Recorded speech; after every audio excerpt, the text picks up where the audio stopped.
Hey guys, it's Nick McHenry, and today I'm going to go over what exactly is the difference between working for a big fashion brand in wholesale versus working for a small fashion brand in wholesale.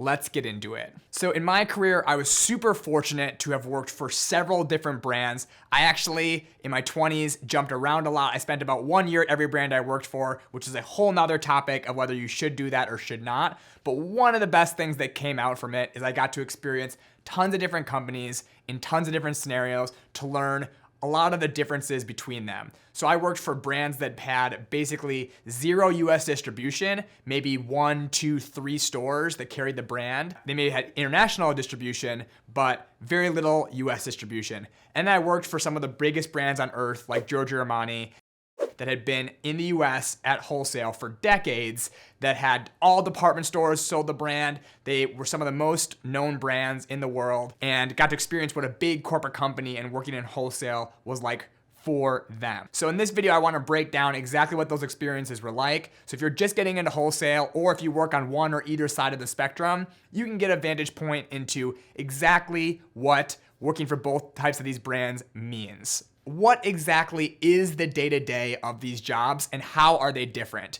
And from this, I want to talk about just what exactly is the end outcome you're going for when working for a large fashion brand versus a small one. So at a large brand, you basically have all of your distribution set. Yes, you might be opening new stores or expanding with the department stores into new regions or areas, but for the most part, if you're a big luxury brand or a brand that has lots of distribution for a long time, your main goal is to maintain that business. So obviously not to shrink it. You don't want to lose distribution necessarily, but then expand through your current accounts. So you want to build relationships and really focus on what I would call more account management when you're working in wholesale sales. So you're managing those accounts, making sure that your product is selling, making sure that your department stores are building their businesses. Oftentimes in the business, you'll have what we would call brand ambassadors or DSAs, designated sales associates, that are responsible specifically for your brand and are pseudo working for your brand as well as working for the department store. And your main goal is to grow that business through your current accounts. You're going to be doing a lot of negotiation with your department store buyers, and you're going to be looking at the numbers day to day to make sure that your sell-through is super strong, your product is selling, so that way you can sell more the next season to your current accounts. Now let's flip to the small brand side. So small brand side, you will do a lot of the things that I just mentioned, but you're not so much focused on just expansion. You're just as focused as opening new distribution. So about half your mental energy, if not more, is spent on how do I get new stores to pick up my brands? And especially if you're not in the department stores, you're going to want to think, how do I eventually get distribution in the department stores? Because as you grow a wholesale business, that is where the majority of your business is going to come from eventually, if you grow through the life cycles of a wholesale brand. So you're going to be spending a decent amount of your time calling stores, going to visit them, trying to book appointments for the next market from stores that don't carry your brand right now, hitting the road. I used to literally take a car from the southern part of California all the way up the coast and just stop into every store to meet the buyer or the owner, to try to pitch my brand to them and try to either have them pick it up or to book an appointment for them to come to market to see me in New York or in Europe to see the collection and potentially buy it.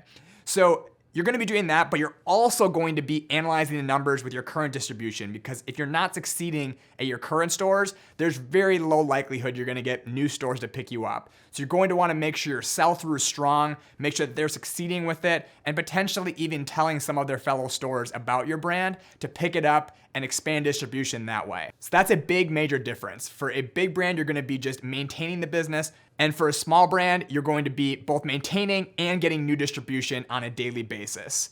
So with that, let's talk about the big elephant in the room, which is the department stores. The department stores change everything about your business, especially when 70, 80, 90% of your revenue comes from those department stores. So back to the big business. It's most likely that most of your revenue is coming from the department stores. You're going to be negotiating end of season deals. You're going to be negotiating gross margin agreements. You're going to be negotiating returns. You're basically going to be spending every day trying to figure out how to move inventory around to drive your sell through and keep your inventory and your sales in balance, because that is basically the lifeblood of your business. So I would say if you're going to work for a big brand, or you do work for a big brand, the skills that come in play here are analytics, being strategic, Relationship building is huge. And then being able to tie all those things together to be able to build a compelling case to expand your brand with the department stores.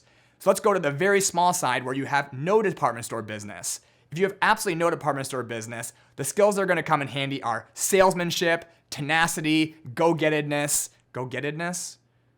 a willingness to go out there and get it. Basically, you're going to be in what I would call a standard sales job. You're going to want to be able to handle rejection well. You're going to want to be hustling, getting out there, trying to book as many appointments, meeting as many people, and then still building those relationships. But it's a different type of relationship because you're working with a brand that, maybe is not known that well yet, and you're just trying to build a name for yourself and for the brand you work for. Now let's look at the middle ground step. So you're still working for a small brand, but you're just getting into the department stores. You just got exposure in them.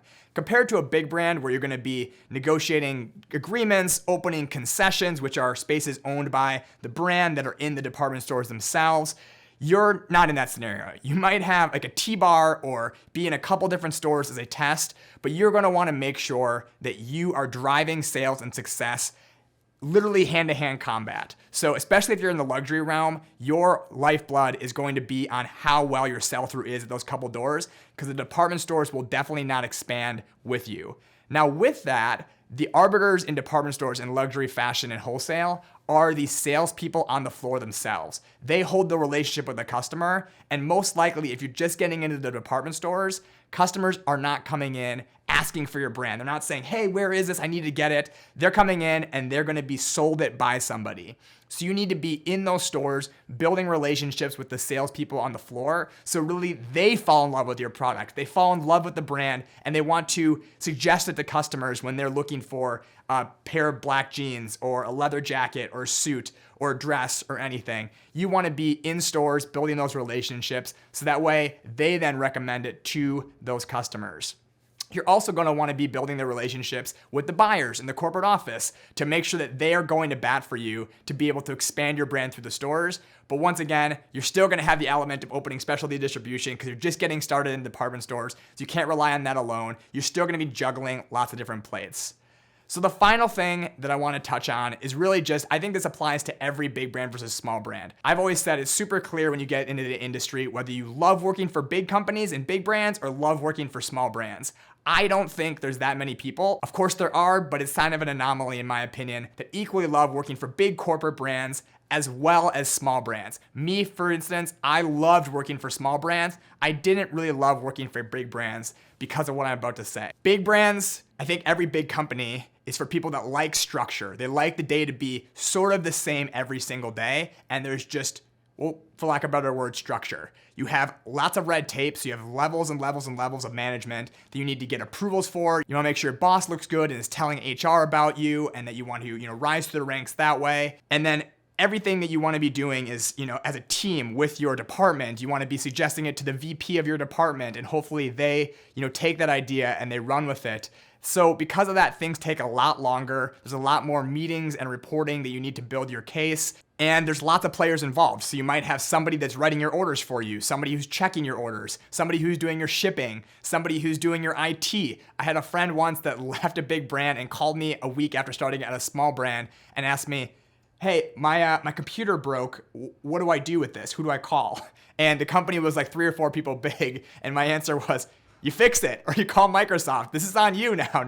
You don't have an IT department to fix it. So for the small brand, it's the exact opposite. This is for somebody who loves, day-to-day things changing, a little disorganization, having to fend for themselves and think creatively every single day. Kind of think of that new idea. Of course, you probably will still have a boss or a team and get them to rally around it, but you can move a lot faster and try things that in a big company just probably wouldn't fly. You can try lots of different things and fail really quickly, but that comes at a cost. You're not gonna have as much consistency in your day. Some days you'll be frustrated with this thing that you were doing last week just didn't get finished. Some things are not as buttoned up.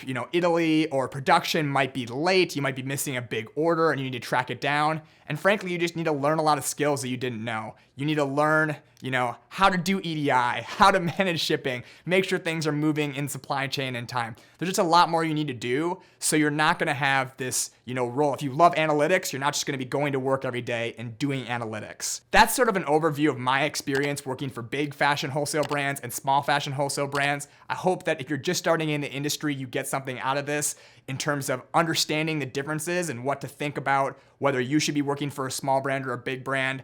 And if you already work for one of these brands, maybe you got something out of this that you didn't see the other side, or you had a different experience. Once again, this is just from my personal experience in the 7 or 8 years that I worked in fashion luxury wholesale, and what I took away and what I wish I had known prior to starting my career. So if you have any questions, please drop them in the comments.